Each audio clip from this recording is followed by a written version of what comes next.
আজকে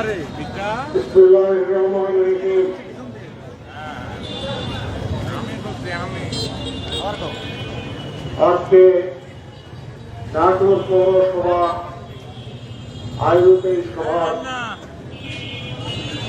সম্মানিত সভাপতি আমার মেহের মকুল, প্রধান অতিথি হিসাবে উপস্থিত আছেন নাটোর জেলা আওয়ামী লীগের সংগ্রামী সভাপতি, এই এলাকার একজন সন্তান, আমাদের রাষ্ট্রপতির দিদি অ্যাডভোকেট সিরাজুল ইসলাম, উপস্থিত আছেন জেলা আওয়ামী লীগের বিপ্লবী সাধারণ সম্পাদক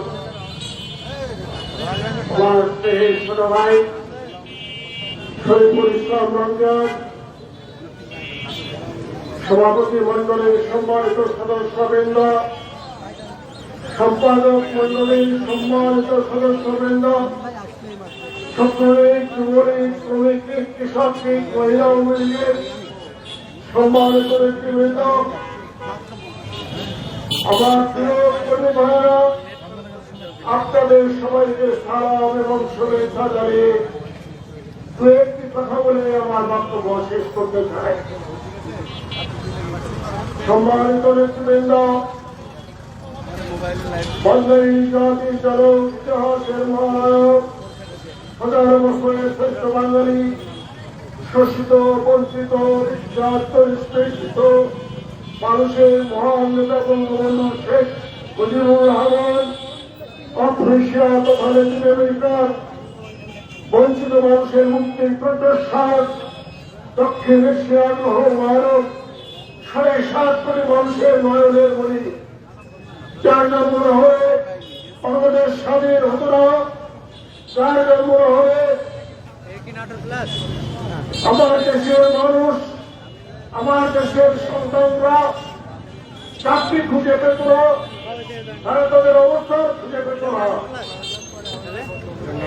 আমার এই স্বাধীনতা অনেক কষ্টে এসেছে, 2 লক্ষ মা বোনের চোখের বিনিময়ে অর্জিত মহান স্বাধীনতা, 30 লক্ষ শহীদের রক্তে বাংলাদেশের 68,000 জন রক্তে রঞ্জিত করে অর্জিত হয়েছে এই মহান স্বাধীনতা।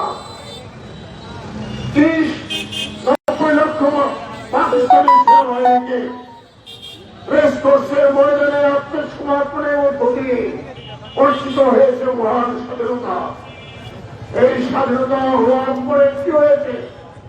আমরা একটি স্বাধীন সার্বভৌম 54,000 বর্গ মাইল মাটি স্বাধীন হিসাবে বাংলাদেশের রাজ্যে প্রতিষ্ঠিত করতে সক্ষম হয়েছে।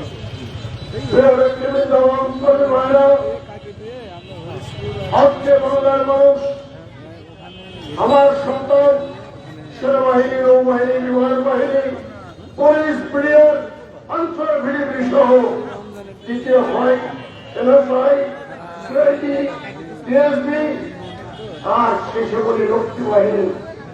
যে রক্ষী বাহিনী আমেরিকা চিত্তে যার জন্ম হয়েছিল, আজকে আমার রক্ষী বাহিনীকে চিন্তা লাগে। কেন চিন্তা লাগে? এই জন্য ওরা সঠিক দায়িত্ব পালন করছে, তাই ওদের বিরুদ্ধে পেনশন দিচ্ছে। কিসের পেনশন? কোন পেনশন মানে না, আমেরিকার কোন পেনশন মানি না। জাতির জনকের কন্যা কিসের যে পেনশন দিবে সেই পেনশনের বাংলাদেশ চলবে।